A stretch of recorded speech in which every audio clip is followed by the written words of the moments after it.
As much as I love Bayonetta, #Queen, it's safe to say her games wouldn't even exist without a one-time Resident Evil game turned standalone action game, Devil May Cry.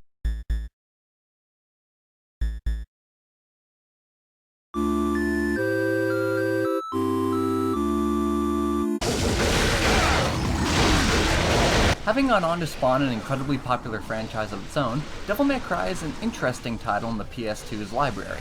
Now at the time, it was met with mostly positive reviews, with many praising the gameplay, level design, general graphical look, and mood the game gave off. Sorry, we closed at 9. Again, no password. I don't really know where those critics learn how to critique things, cause this game really isn't anything special. It seems that way. Okay, let's start with something I do think deserves praise. The art direction and character designs are spot on. Look at this thing. Look at it! A rock spider scorpion with lava making up its insides? What a big surprise. And what the hell are these things? This guy looks cringy and badass at the same time.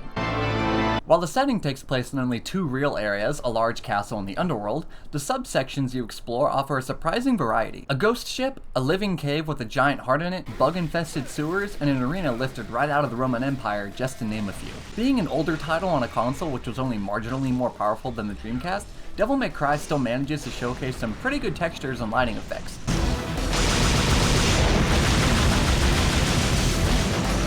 Yeah, you have to keep in mind what other titles in this genre are looking like at the time, because obviously this doesn't really hold up today. And I do admit there are a few times where the game can be a tad too dark, but running at a smooth, steady frame rate with no texture popping or screen tearing brings the graphical stylings of this gothic/horror action to a confident level. Oh, and Dante looks cool, I guess. Figure it. In this business, a lot of you are kind. Trish just looks silly. Have here. Gameplay here is a quick-paced, combo-infused hack and slash. Killing demons is the main course, along with a small side of light puzzle solving and some minor platforming, which doesn't really work all too well due to the poor camera angles. Seriously, it's so tough to gauge distance in this game.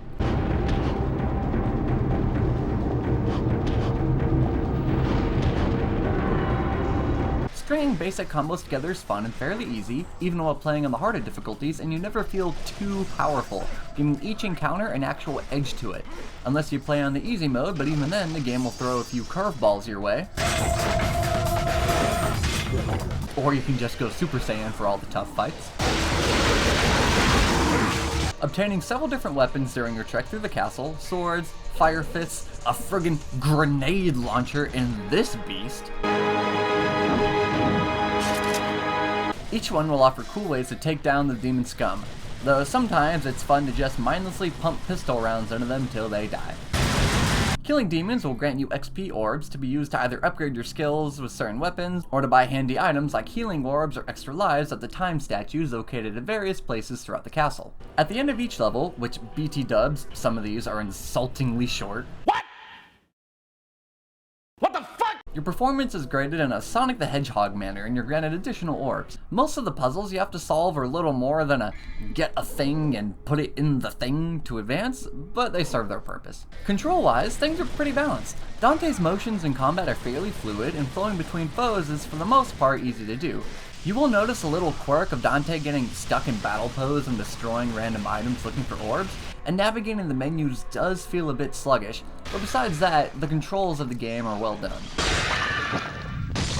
Now this all sounds well and good, but upon playing, I quickly noticed how bored I was. The initial cutscene sets the mood pretty well. Millenniums ago, there was a war between the human world and the other, the underworld.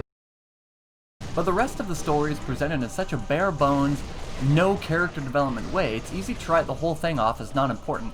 Oh, but Panda, you say, it's an action game. The story is never important, just slash the things. Yeah, okay, fair enough. Only the few story bits we do get are taken seriously. Not seriously enough to give any explanation for abrupt character shifts, though.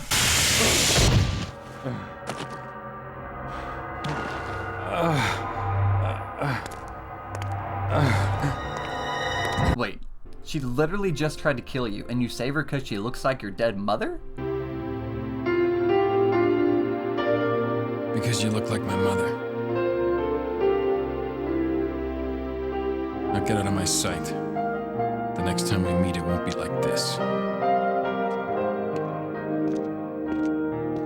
Did we ever see you and your mother interact in, say, a flashback? No? Well then, I don't care, and your reasoning is flawed. And why Trish suddenly decides to betray her master for a guy she spent all of 15 minutes with, I have no idea. I should have been the one to fill your dark soul with light! And thus, a meme was born. So the story is a complete bore. What about the sound design? Well, it certainly exists. I won't deny the enjoyment I got from the cheese factor present in the voice acting, and the music score is fitting, even a tad beautiful at times.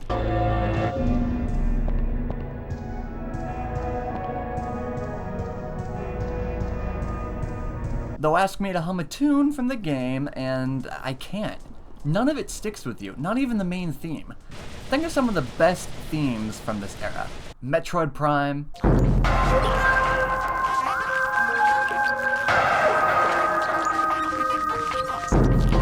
Halo Combat Evolved,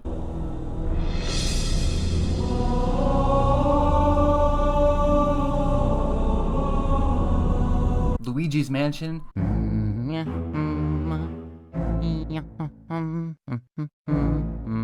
Elder Scrolls 3 Morrowind,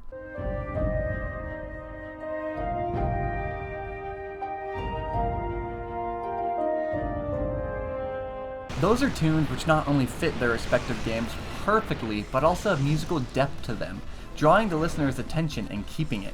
Devil May Cry's main theme is short and chaotic, but not in a good way.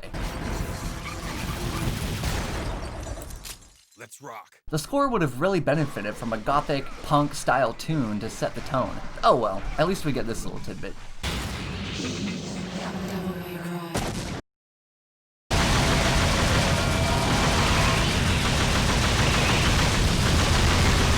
Devil May Cry is a fun action romp through a demon-infested castle, at least for a little while. Good art design, level layouts, and mostly good controls can only do so much against a completely forgettable musical score and a story which takes itself way too seriously for just how little material it presents. Harming the player's enjoyment even more is a sometimes frustrating camera and bumpy platforming. I'm glad this first game spawned a new series, as later entries are leagues better, plus, you know, Bayonetta, though it's also hard to see just how this first title made enough of an impact to do so. 5.8 out of 10.